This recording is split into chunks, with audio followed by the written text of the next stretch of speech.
সর্বশেষ আপডেট আন্তর্জাতিক এবং যুদ্ধের সংবাদে আপনাদেরকে স্বাগতম। এই মুহূর্তে আমাদের হাতে এসেছে কিছু ভয়ানক আন্তর্জাতিক সংবাদ। শুরুতেই সংবাদ শিরোনাম। 3 দিনে গাজায় ঢুকল 2000 শতাধিক ত্রাণবাহী ট্রাক, বলছেন জাতিসংঘ। যুদ্ধবিরতি কার্যকর করে এবার মধ্যপ্রাচ্যে সফরের পরিকল্পনা করছেন ট্রাম্প। জানাবো ইউক্রেন যুদ্ধে অংশ নেওয়ায় নাগরিকদের হিসাব দিয়েছে এবার নয়াদিল্লি। আরও থাকছে গাজা থেকে আরও 4 জিম্মিকে মুক্তি দেবে ফিলিস্তিনিরা। এতক্ষণ শুনছিলেন সংবাদ শিরোনাম, এবার বিস্তারিত। তবে আপনি যদি ফিলিস্তিনিকে সমর্থন করে থাকেন অবশ্যই কমেন্ট সেকশনে ইয়েস লিখে আপনার সমর্থনটি নিশ্চিত করুন। আর ভিডিওটি যদি ভালো লাগে একটি লাইক করবেন, পরবর্তী আপডেট পেতে চ্যানেলটিকে সাবস্ক্রাইব করবেন। সম্পূর্ণ ভিডিওটি দেখার অনুরোধ রইল।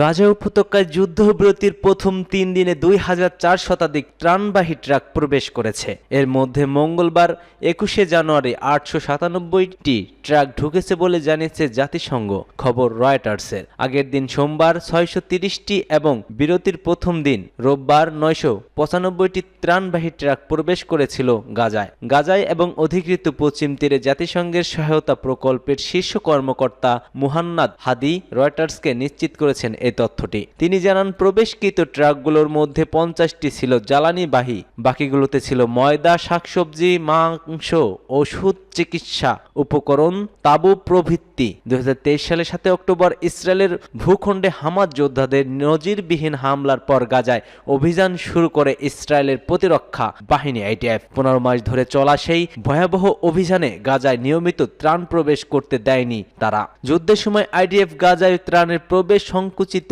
করায় মানবিক বিপর্যয়ের মধ্যে পড়ে গাজার বাসিন্দারা। গত 15 মাসে গাজায় যে প্রায় 1.5 লক্ষ মানুষ নিহত হয়েছে, তাদের এক অংশের প্রাণহানির কারণ ছিল খাদ্য, ওষুধ ও চিকিৎসা উপসামগ্রী অভাব।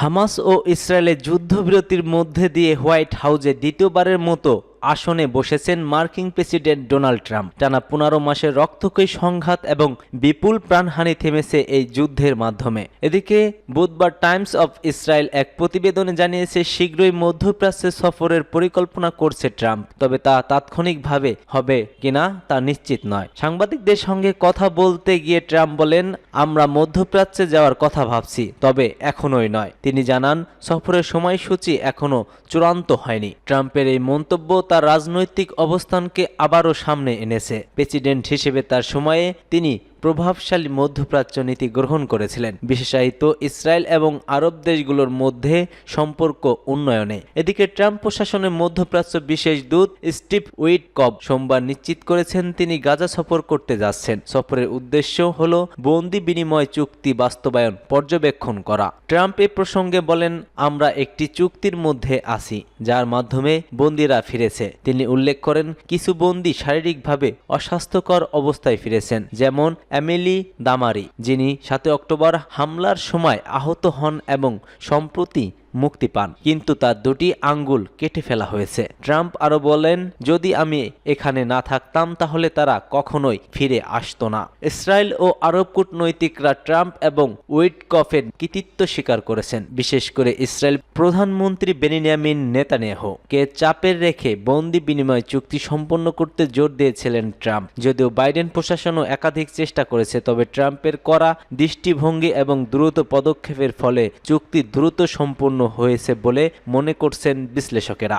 রাশিয়ার হয়ে ইউক্রেন যুদ্ধে যোগ দিয়েছিলেন বেশ কিছু ভারতীয় তরুণ। তাদের মধ্যে অনেকে এবার দেশে ফিরে এসেছেন, কেউ কেউ এখনো যুদ্ধক্ষেত্রে রয়েছেন। বলা হচ্ছে তারা বড় অঙ্কের অর্থের প্রলোভনে পড়ে রাশিয়ার হয়ে যুদ্ধে যোগ দিতে গিয়েছিলেন, তবে শাস্তির ভয়ে চাইলেও এখন ফিরতে পারছেন না তারা। কারণ যুদ্ধ চলাকালে কেউ বাহিনী ছেড়ে পালালে বা চাকরি ছেড়ে দিলে 15 বছরের কারাদণ্ড ভোগ করতে হবে বলে ডিক্রি জারি করেছেন পুতিন। তবে যুদ্ধে যোগ দেওয়া এই ভারতীয় তরুণদের কয়েকজন যুদ্ধে নিহত হয়েছেন বলেও জানা গেছে। সর্বশেষ 14 জানুয়ারি খবর বের হয় কেরালার এক যুবক ইউক্রেনের সম্মুখে যুদ্ধে নিহত হয়েছেন। এ খবর প্রকাশের পরই তা ব্যাপক আলোচনার জন্ম দেয়। রাশিয়া থেকে ভারতীয় তরুণদের ফিরিয়ে আনতে আগে থেকে নয়াদিল্লির উপর চাপ বাড়ছিল। ভারতীয় নাগরিকরা অভিযোগ করেছিলেন সরকার তাদের ফিরিয়ে আনতে যথেষ্ট প্রচেষ্টা চালাচ্ছে না। তার তার মধ্যে সর্বশেষ এ খবর প্রকাশের পরই বিষয়টি নিয়ে উঠে পড়ে লেগেছে নয়াদিল্লি। শুক্রবার ভারতের পররাষ্ট্র মন্ত্রণালয়ের প্রেস ব্রিফিং ও বিষয়টি উঠে এসেছিল। মন্ত্রণালয়ের মুখপাত্র রণধীর জয়সওয়াল এ বিষয়ে বিস্তারিত জানিয়েছেন।